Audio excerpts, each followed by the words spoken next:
What's up, guys? The UFC 278 press conference just wrapped up, and it was a pretty interesting one. We had Luke Rockhold coming in really aggressive against Costa, who gave some hilarious responses. Kamaru Usman and Leon Edwards went back and forth a little bit as well, but nothing too serious between them. So let's check out what the fans are commentating about this press conference.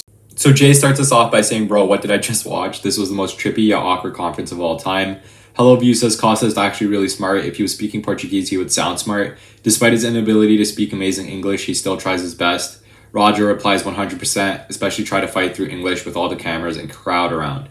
Falco says, glad Aldo will always get the respect of a champion. He's had one of the best journeys in MMA. Most just declined until retirement after losing the belt, but to be a contender in another division at this point, it's one of the most impressive things I've seen in MMA. Nolan says, I would have laughed so hard if Kamaru said 10 push-ups, John. Luke is looking great physically, psychologically, and emotionally. He's learned a lot from his last few fights, and I believe he's at the best he's ever been. That being said, Costa knocks him out in 2 rounds. Luke is cringe. He will get slept and eat his words yet again. Luke's going to sleep. That meme says, I hate when people who make fun of people talking outside of their native language. Huge respect to Paulo trying to learn English. This guy says, Luke is the only person ever to make Paulo look like the good guy.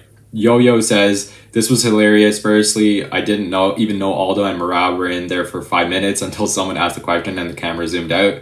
Then you have Paulo enough said, Leon over there awkward as ever in his exchanges with Kamaru, while Kamaru was being quite funny. Then you had Merab sitting over there like a statue playing the old wear my traditional clothing thing that he had going on. Lastly, and this I didn't find funny, is Luke. He seems so detached from reality and just doesn't seem right. Like he's trying too hard to be confident, to bring back the past self or something. I don't think it will go well for him in the fight. J-Bomb says, Luke actually had a really good point in his personal interview. Every time Dana gets on the mic, all he talks about is how much better this show was than the last. So if that's true, how come the only aspect of the game that hasn't gotten better or changed in the last 20 years is fighter pay? I don't know the info behind the scenes, but from the outside looking in, that's a legitimate point. Yeah, I definitely got to agree with Luke. It's crazy how many MMA fans defend Dana about fighter pay. Anyways, next comment we got. Gotta love the energy the crowd's showing towards Aldo. Absolute legend. Love this press conference. I'm in awe of Aldo still being a serious contender. This card is going to be lit. Love how Luke was trying to get into Costa's head.